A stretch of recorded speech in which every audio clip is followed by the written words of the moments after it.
Today our speaker is Dr. Alexey Peshkovsky, who is the co-founder, president, and chief scientific officer of Industrial Sonomechanics.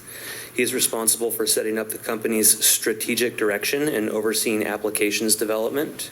Dr. Peshkovsky holds a BA in chemistry from the University of Pennsylvania and a PhD in physical chemistry from Columbia University. With over 25 years of experience as a researcher, entrepreneur, and product developer and scientific director, his work is primarily focused on instrumentation design and process development across multiple industries. Dr. Peshkovsky is the primary author of numerous scientific papers, patents, conference presentations, and books. Welcome, Dr. Peshkovsky. Good afternoon, and thanks for the opportunity to present. I'm going to talk about ultrasound and how it can be used in this space in the composite manufacturing industry. And it's important to point out this is not the detection ultrasound that you use to detect cracks and things like that. It's high power manufacturing tool. So it's something that can do work. It can disperse, it can degas, things like that. But it's not used to see into your finished product. Well, very briefly, what are the main steps in making a composite? I mean, everybody knows, but just to be able to focus on the right step, these are the main steps. You select a resin. This is my laser. You select the resin. You disperse functional additives, if you want, into it. And then you infuse it into a reinforcement structure. And then you cure it. It could be in an autoclave or in some other way. So for the purposes of this talk, we'll talk about the liquid preparation portion of this process. So the part where you've selected your matrix and you want to put nano additives or just additive particles into it. So what do you need to do to this liquid to disperse them properly, to prepare it for the next step correctly? So focusing on this, what can happen to it? What are the challenges in this part of the process? So first of all, in the resin, you may have, and typically do, have dissolved oxygen. I'll explain why that's a problem. What else? Well, you can have entrained air bubbles. That's very typical, and you need to get rid of them, otherwise they create all kinds of issues. We'll go over those. And you may, if you're dispersing additives, you may not disperse them correctly. So let's go over these issues in a little more detail. Well, dissolved oxygen, what will that do? So your liquid matrix has monomers and some sort of an initiator or something that will allow this to cross-link. And the quality of the cross-linking, the level at which it will do that, will determine its ultimate properties. But when you have dissolved oxygen, so these red little molecules here, so oxygen can also participate in this chemistry. It will terminate your chains. So the cross-linking will not be complete. And even when you have traces of oxygen, you can seriously kind of undermine the properties of your finished product. And without proper cross-linking, you get weak parts. You don't get complete curing. What about other types of gas? Not dissolved, but entrained. So entrained air, which can happen because you've been mixing something or just pumping it or in some other way. When air gets into this, it creates bubbles in your liquid.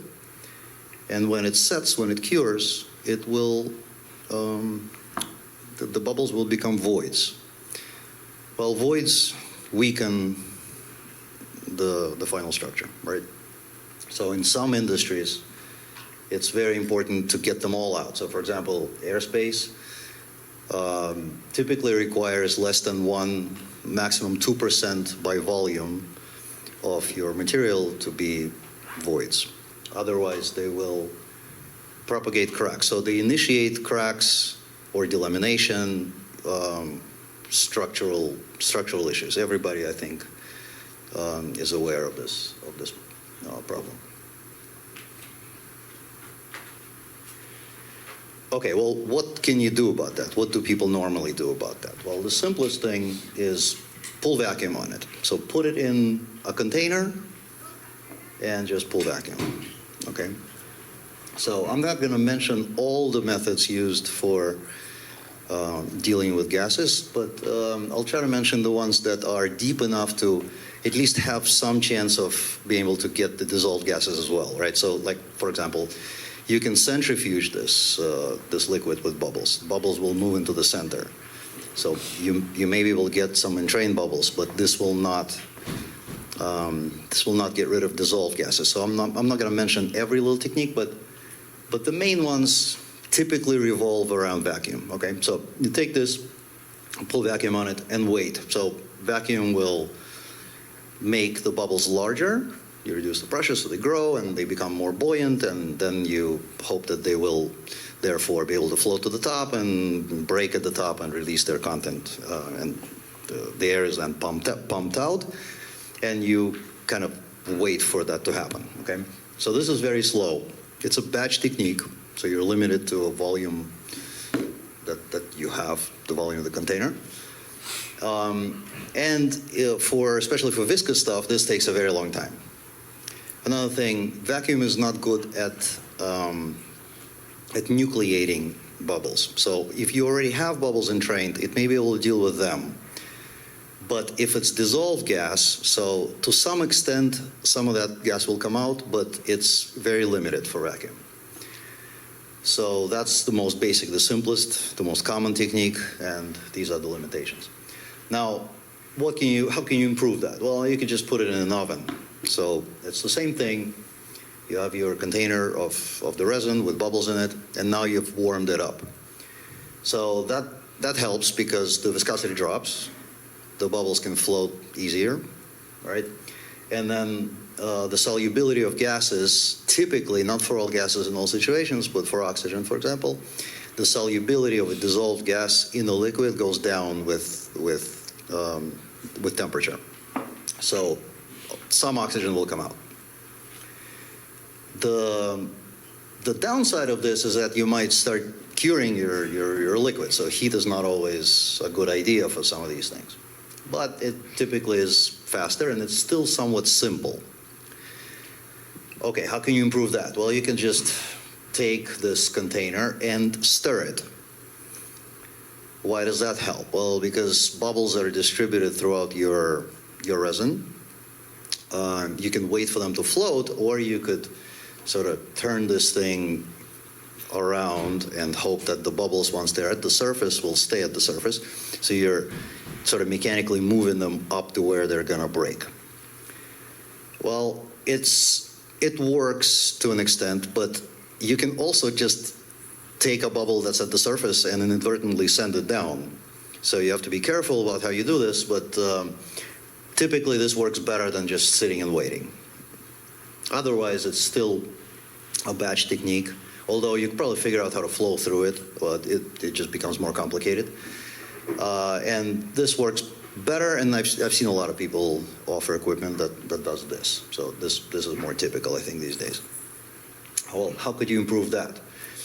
Well, you could figure out how to create a thin layer. So for example, this is a similar situation, but you have this screw that the resin can flow into this chamber and be on the screw, and the screw kind of smears it along the inner surface of the cylinder. And now you've exposed the surface. It's a thin layer, so all of your bubbles are at the surface because everything is a surface, right?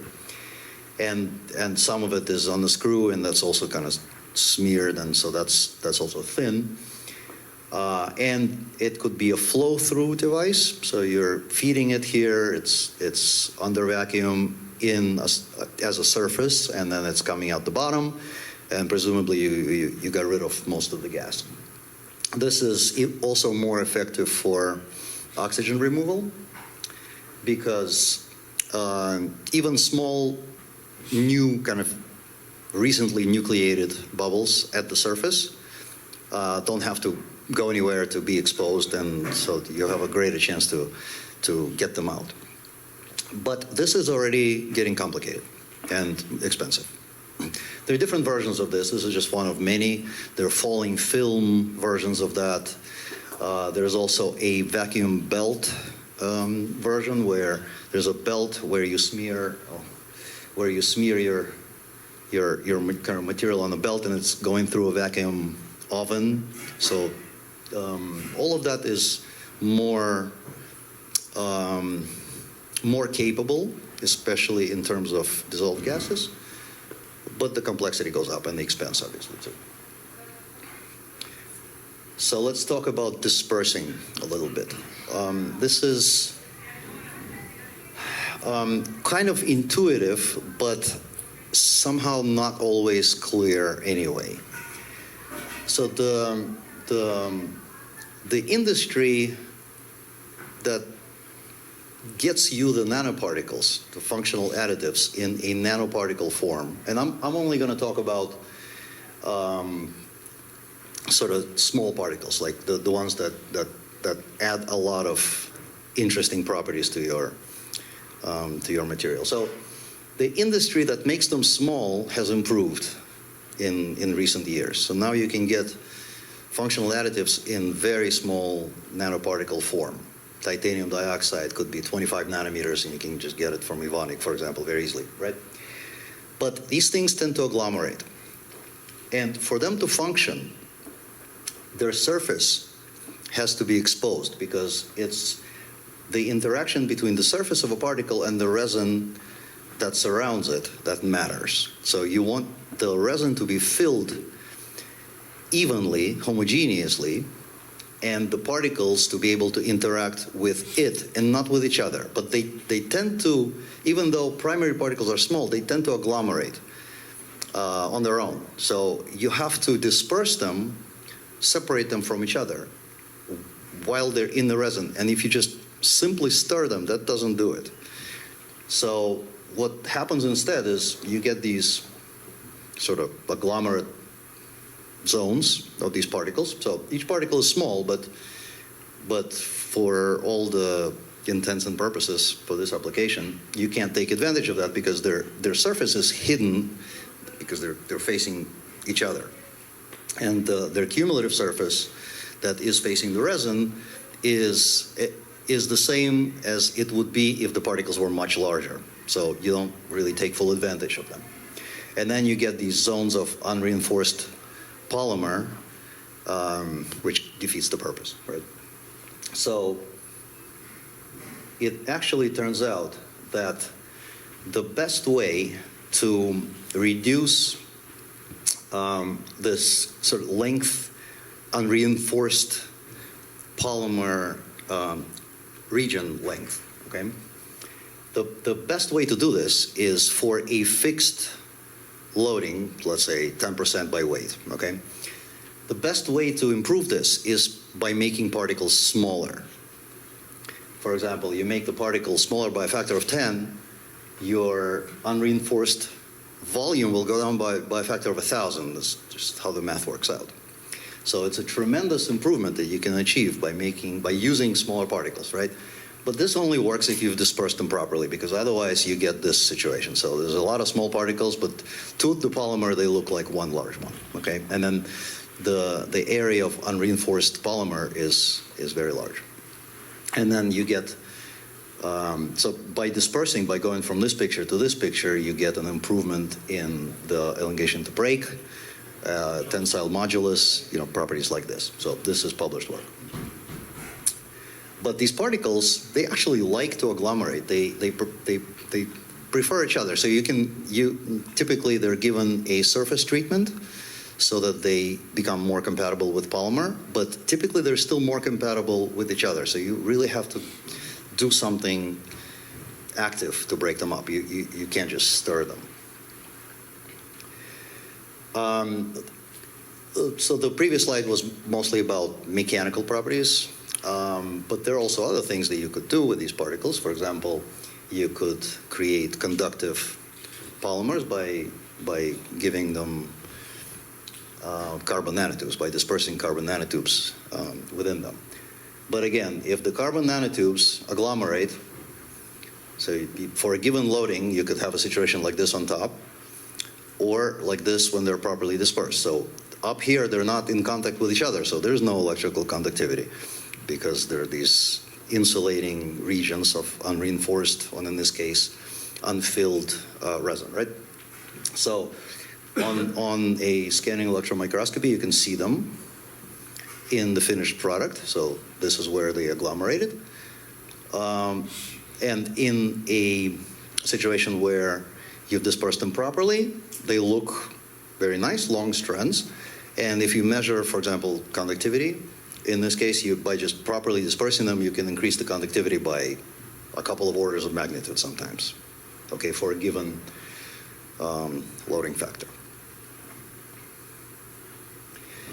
Okay, so how do you do that? How can you disperse them? Well, what do people do currently?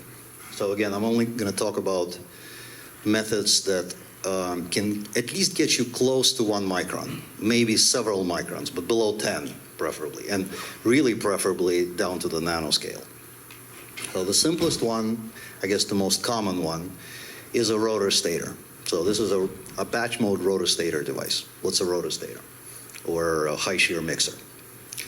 So imagine a hair comb with teeth, right? But make it circular. And then take another one, slightly bigger in diameter, around it, tightly fitting. So the inner one will be spinning, the outer one will not be. And now the teeth are kind of shearing against each other, like scissors, okay? If you have a liquid with particles around that arrangement, then you will create a centrifugal force because the inner cylinder with teeth is spinning, so it's throwing the liquid away from the axis of rotation to the sides, right? And it has to go in between the rotating teeth and the stationary teeth. So every particle will get sheared, and the tolerances are typically very good, and so particles get kind of broken up like that. And to compensate, the liquid will come in axially from the bottom in this case. So the liquid comes in like this, comes up, and then gets thrown out to the sides. So you get this recirculation. So it's a self-mixing device. Typically, it's inserted a little bit higher up so that you can get the top to also kind of move into it. But if the motion is vigorous enough, then depending on the viscosity also, you typically can get the whole thing involved. And so it just keeps recirculating through these teeth, and the particles get separated from each other, dispersed. And you typically can get down to several microns. In rare cases with very compatible particles, you can maybe get down to a micron or so, which is not bad. But remember, if you reduce it by another factor of 10, your benefit goes up by a factor of 1,000, right? So if you can get down from 1 micron to 100 nanometers, that would be really, really good. But these devices can't do it. Now, this is a batch mode approach, but because there's motion that this thing creates, you can make a kind of a pump out of it. So now you put it horizontally now, the axis of rotation is horizontal, so now the liquid will be thrown out away from the axis of rotation, so it goes up this tube to compensate. It comes in here, so you can have a tank, let's say up here, and you recirculate into the tank and back out of the tank through this device, and you can even feed the particles with the hopper sort of into this process. Okay, so you can mix in the particles, shear them, and disperse them at the same time. So this is something you can use for larger scale applications. Now, what if you want to get down into the nano range, or at least to individual microns? Well, a 3-roll mill works better for this. So this is just 3 rolls, and they rotate almost touching each other with a very good tolerance in opposite directions. And then you can feed your resin, but it has to be viscous, otherwise it'll just fly away from the axis of rotation, right? So you can feed it from up here, and it has particles pre-dispersed in it, and then it will get forced in between these rolls, and they rotate in the opposite direction, so the rolls will just kind of compress and grind them, and then it goes up in between the second and the third roll, and goes around that and rolls off. So this is a somewhat slow technique. It works for viscous resins only, but it can get you down to about a micron. It's typically, even though it's flowing, but it's typically thought of as a batch mode technique. So this is a bit more complex, but is used extensively. Now, what if you really want nanoparticles, which you should, if you can? Well, what people currently do is a bead mill or ball mill. So this is much more complicated. What is this thing? So there's a chamber in which there is an axis with kind of side arms, and they rotate in there. The chamber is filled with beads, a couple of 100 micron ceramic balls, okay? Or depending on what you're doing, the materials could be different, but typically it's some sort of ceramics, something hard. And they roll around, grind against each other, and if you have resin with particles, the particles will get in between and kind of get separated from each other, so dispersed that way. You can even reduce, in certain cases, the primary particles, the size of the primary particles itself. But this only works with low viscosity. So you have to use a solvent. You almost always have to dissolve the resin with the particles and everything in a solvent to thin it out, and then you can make it into a flow-through technique. So you can have a screen or a filter of some kind where the liquid comes in, so your resin with the particles comes in. Here it gets exposed to all these beads and they're rolling around. And then the screen keeps the beads inside and the liquid comes out and you can recirculate. Or if it's fast enough, you could set it up as a single pass process. But you need to use a solvent. So this thing is complicated, it's expensive. You have to deal with all these beads and they get broken down themselves, and there are issues. And you have to use a solvent, and then you have to get rid of the solvent, but you can get down to well below 1 micron. You can get down frequently to below 100 nanometers, which is really significant. So for applications where it really matters, this technique is used. Now, we're going to talk about ultrasound. So I'm going to start talking about ultrasound and show you how ultrasound can be used for both the degassing, entrained bubbles and dissolved gases, and dispersing, with results that potentially are as good as the best stuff that currently exists, at a fraction of the cost and much lower complexity. So let's talk about what high power ultrasound is. Obviously, ultrasound is a type of sound. It's just a higher pitch than we can hear. Everything I'm going to talk about is about 20 kilohertz frequency ultrasound, so it's just above what you can hear. But it's a high power ultrasound, so the driving force behind all of the stuff that it does is actually not the sound itself. It's a secondary phenomenon. It's called acoustic cavitation. And I think most of you know about cavitation and what it is, right? So you see it in pumps, you see it in propellers, boats and submarines and whatnot. And typically it's a negative thing that breaks your pumps, the impellers of your pumps or the propeller of the boat, right? And we use cavitation as well, but we deliberately create it in a controlled fashion and use it for constructive purposes, right? So let's talk about what cavitation is. Well, let's take this very simple example. Take a syringe, put some liquid in it, doesn't matter what liquid, block the inlet here, and pull back on the plunger. You're going to create more volume, but you haven't added any stuff. So you're kind of ripping the liquid apart and you're forming these bubbles. These are vacuum bubbles. They have a little bit of gas in them, let's say, but they're mainly empty. And that's because, well, what would be in them, right? You've created more volume, the amount of liquid hasn't changed. So you have vacuum bubbles. Now let go of the plunger, and the plunger will go forward. The atmosphere will push it in, and the bubbles will implode. They will disappear, right? They will close.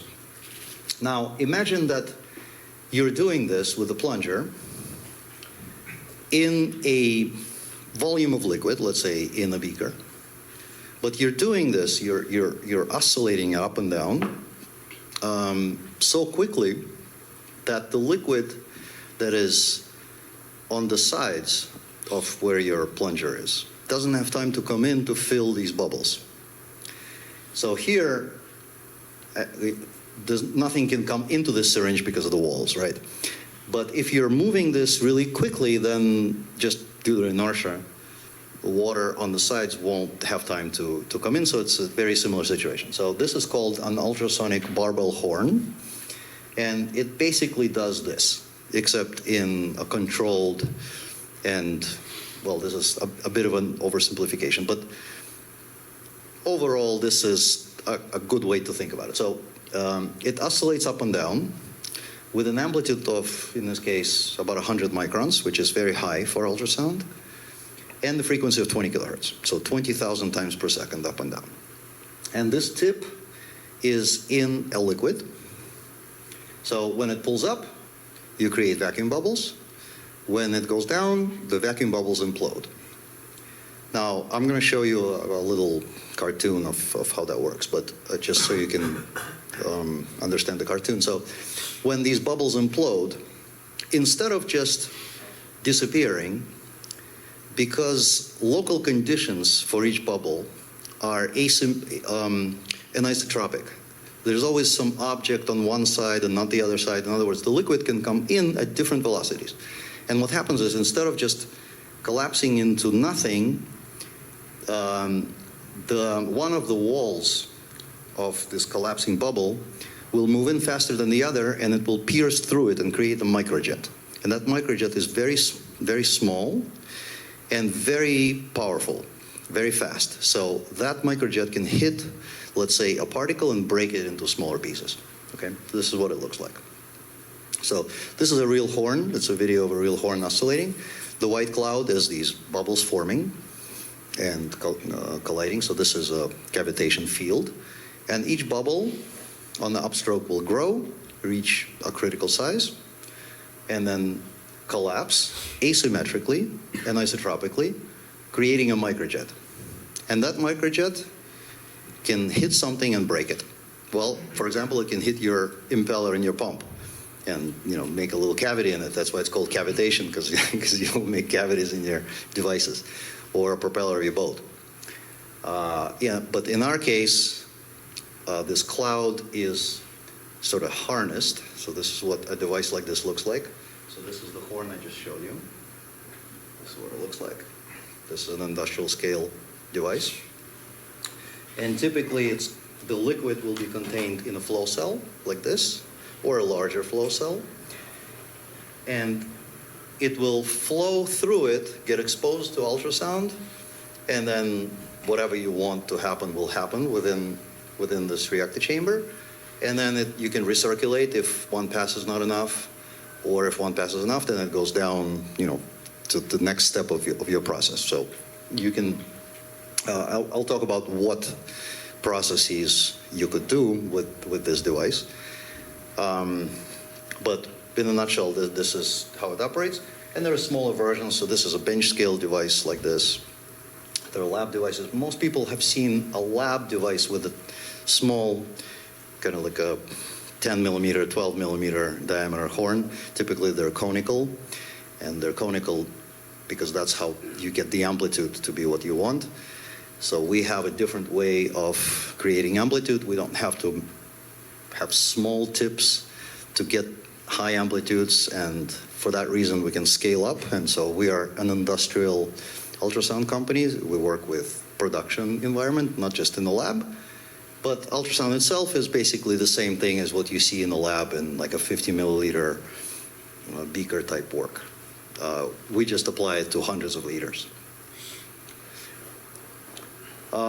So one of the processes relevant to this industry is dispersing. So we talked about dispersing. This is what you can very easily achieve. So this is just something we did just before coming to this conference. So took some titanium dioxide from Evonik and dispersed it in water, and instantly you get 153 nanometer. This was a few minutes in I think a couple liters of water. So this is the droplet size distribution. This is done by dynamic light scattering, which measures what particle sizes you have in the current system. So we had from about, what is this, 100, and this is a log scale, so about 100 to something like maybe 300 here, centered around 153 nanometers. So this is very good if you could get it in the resin. This is published work, and the same amount, 10% titanium dioxide, was ultrasonically dispersed in an epoxy, and then they took an SEM image of that. So these particles, you probably don't see the numbers, but they average about 50 nanometers, so they did even better. 50, maybe 60 nanometers or so. And the distance between them, so this line is 300 nanometers, so the distance between them, the unfilled regions, were all under 100 nanometers. So this is a very well-filled epoxy, and in the paper they show tremendous improvements in mechanical properties of all kinds. You can do the same with carbon nanotubes, lots of different nanoparticle types that you can put in lots of different liquids, resins. This is what a typical ultrasonic system looks like. This is an industrial scale unit. The device that does all the work, so the business end of it is this, and that's what I just showed you. And the way it's set up normally is there's a tank with your resin and nanoparticles sort of pre-dispersed, stirred in, so you have the right ratio, the amount that you want. The size of this tank is completely arbitrary. It could be several hundred liters, it could be 10 liters, because you're simply going to flow out of this tank, and in this case, peristaltic pump, it doesn't have to be, doesn't matter which pump. Then you get into this reactor chamber, get exposed to ultrasound. That's where the dispersion happens. Then there's a heat exchanger in line to maintain the temperature. Typically, you want to keep your temperature where it works best for your resin. And then back to the tank. The tank is stirred, so you average everything here, and then you recirculate until you're done. The longer you do it, the smaller the particles.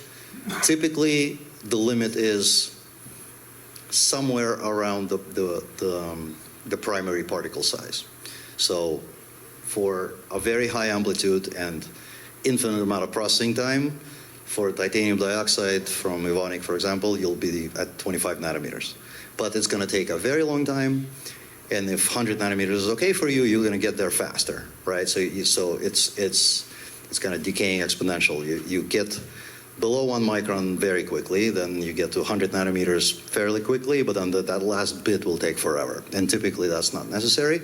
In some cases it might be. Okay, let's talk about degassing. Degassing is a very big issue in this industry. So let's look at cavitation again. So remember how the cavitation, the bubble was growing, and then it turns around and collapses into nothing, right? But what if you have dissolved gases in your liquid?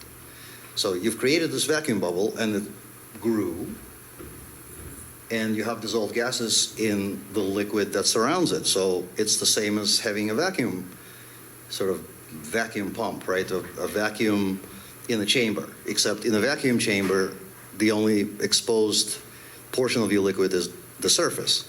In this case, you get these vacuum bubbles, very deep vacuum, throughout your liquid. So it's like a million little vacuum pumps distributed perfectly throughout your liquid. So your entire liquid is at the surface, and the gas will go into the bubble. And then the bubble won't be able to implode because there's stuff in it now. And so instead, it grows to some size, it gets filled with gas, and then it can't implode. So it turns around and grows again because the horn is going up and down, and will bring more gas in, and then won't be able to implode again, even less so, and then we'll grow some more. So this is called rectified diffusion. The bubbles kind of do this, and they grow to a certain size, okay? Well, they'll grow to a size that's enough for this bubble to become buoyant enough and get out of the liquid, okay? Now there's another phenomenon. This is particularly good for dissolved gases. There's another phenomenon which is called secondary Bjorken's force, which makes bubbles coalesce. So if you have oscillating bubbles, and they oscillate in phase with each other, oscillating in the sense of their size, so they're bigger, smaller, right? If they do this near each other and in phase, they will always collide.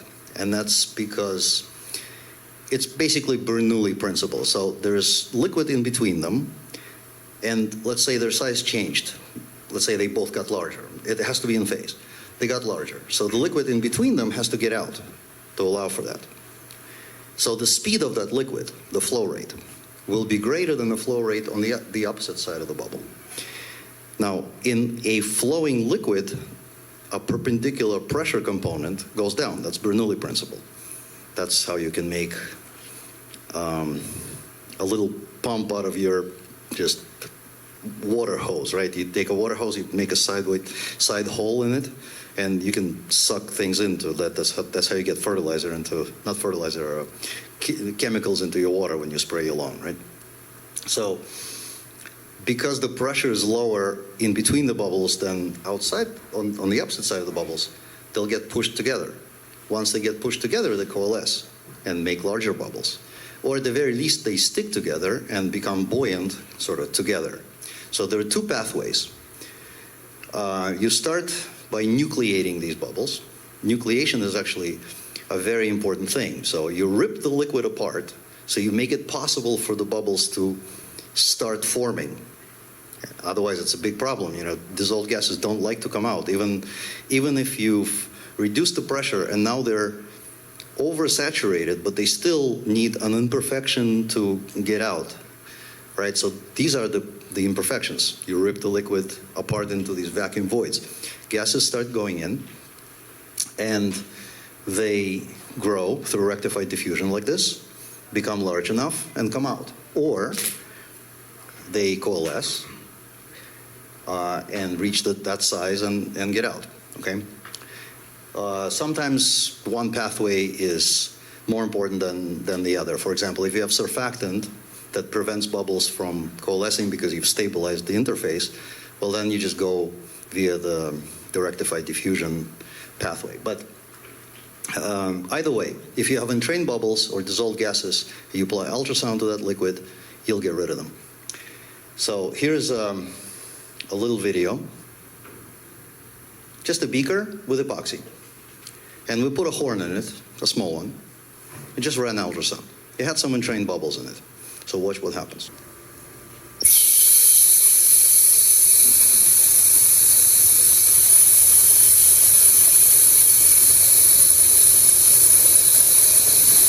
So you see how some of them came together but didn't coalesce. But it doesn't matter, their buoyancy is increased because they're kind of stuck to each other. And so the buoyancy of these bubbles grows, and they all come up, and they just end up at the top. So after just a very short period of time, you get this situation. So you started like this, you ended like that, almost nothing entrained, and by the way, almost nothing dissolved. Well, I shouldn't say almost nothing, but a lot less dissolved. So this has a fraction of oxygen that you started with, okay? And obviously you can do this in a flow-through scenario. We'll talk about that. So to explore this further, once we realized that this is an important thing for this industry, so we created a device, we call it CUHBE, Continuous Ultrasonic Homogenizer and Bubble Eliminator. CUHBE, and H is silent. So this was created for the project we had with the Department of Defense for fuel deoxygenation. They have a similar problem. Dissolved oxygen in jet fuel creates all kinds of problems for airplanes. But it works the same way for epoxies or other things that have oxygen and where you want to get the oxygen out, or entrained bubbles, same principle. So a little bit about how this device works. So this was just a lab scale prototype to prove the concept. So we started with a little jacketed tank to maintain the temperature. The liquid could come out of it and through this controlled valve get into the device itself. So the device is a vacuum chamber with an inner tube. This inner tube has this horn that I showed you inserted into it from the top. So the liquid will go up the tube, get exposed to ultrasound. The bubbles will be created. The liquid with bubbles will spill over this tube into the general area. The bubbles are buoyant, so they can't sink. The rest of the liquid goes down and comes out here. So you come in with liquid with dissolved gases or entrained bubbles or entrained bubbles, and you come out without gases. Typically not in a single pass, although it could be configured in a single pass. We just have to play with flow rates and whatnot. So in this particular case, we didn't worry about the flow rate itself. We just recirculated. So the liquid in here was monitored for oxygen content, and it was getting progressively and quickly more and more deoxygenated. This is what the prototype looks like in real life. This was just the first proof of concept prototype. Now, I'm going to play this video. So, I showed you one video, right? So it was okay, but this one is better. This just kind of shows you what happens when you apply vacuum and ultrasound together. And I know I mentioned it, but I didn't emphasize it. So vacuum is pretty good at getting bubbles to grow. And when they break, vacuum obviously is good because it pumps the gases out, right? But ultrasound is particularly good at nucleating. So the synergy between them is really impressive. So I'm going to play this video. This is the inner tube. It's just a close-up. The difference between this left side and the right side is the vacuum level. So this is 30 kilopascals. This is 5. Both are very mild. So this is really mild, just a little bit of vacuum. This is a little more, but still like very easy with any kind of pump. And for the first maybe 5-6 seconds, there'll be vacuum only. And you'll see some bubbles going through, so that's what vacuum can do on its own. And then after 5 seconds, ultrasound will come on, and you'll be able to appreciate the difference.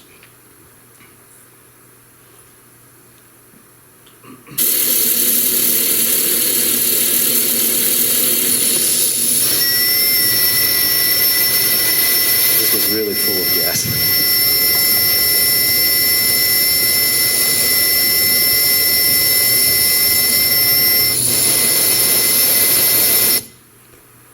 So we thought it was really impressive. When we realized we can do this, we directed a lot of resources to this research.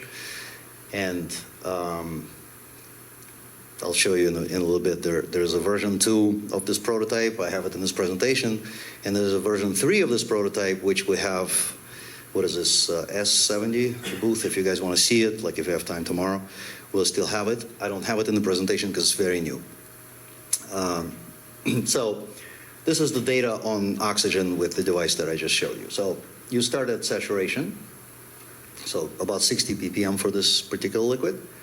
And you can see very quickly you're well below 10 ppm, which is good enough for most purposes. It's not good enough for jet fuel in the military. They need below 1 ppm. for a number of reasons. So this is why we continued, and you get down to below 1 ppm after enough time. Okay, so that was version 1. This is version 2. It's similar in principle. It was just a little bit more scalable and more sort of appropriate for real world applications. So the way it works is you have a tank. This is a vacuum tank, so you can pull vacuum on it. This is a vacuum pump here. The liquid, it's a flow-through device also, so the liquid will come in here and end up in this area. Now, the tank is separated into 2 sections. There's an upper section and a lower section, and they are not in communication with each other. They're completely separated, except you can pump the liquid from the top into the bottom. And then it can come out of the bottom through this tube, same as the tube in the other one. So the liquid from here gets pumped down. There's a cooling coil here just to maintain the temperature. And then it goes up this tube and out into where it came from. So it recirculates through the pump and up the tube, okay? In this tube, there is an ultrasonic horn. So same situation, except the horn is now upside down. We thought, well, you're trying to get the bubbles to come up, but the horn is pushing them down, so that's not very smart. So we turned the horn around, so now it's pushing them up, and they want to go up, and the flow is up, and so this works better. So now the bubbles are nucleated and grow within this tube. They come out with the liquid. They stay here on top. And the liquid down here, so the dimensions are a little off here, it's just a schematic. So there's enough distance here for no bubbles to sort of be able to sink all the way down here. So progressively, you get degassed liquid down here, and all the bubbles kind of stay here, and they break, and the vacuum pump gets the gas out. And then there's an outlet here, so this liquid is degassed, and if you're recirculating through this whole device, then in a few visits it's completely degassed, but really this is already a recirculating configuration here, but to a user it looks like a single pass device, which is kind of the point. You can just use it in line with your single pass, kind of single flow context. And even though it's recirculating, to you it doesn't look like that. It just comes in here and goes out here. Okay? This is just a different view, so really the same information. So in conclusion, we talked about what problems can happen as you prepare your liquid. You can have dissolved oxygen, which interferes with curing. You can have entrained air bubbles, matrix voids, and structural issues, weakening. You can have poor dispersion of additives, especially nano-sized, and then all these benefits that you were gonna take advantage of, you can't, because they're not really in the nanoscale because they're agglomerated. Traditional methods exist, but they don't always work. And ultrasound sort of to the rescue. We're somewhat new to this industry. We don't have it all worked out. We just know that the principle works, and we have functioning prototypes.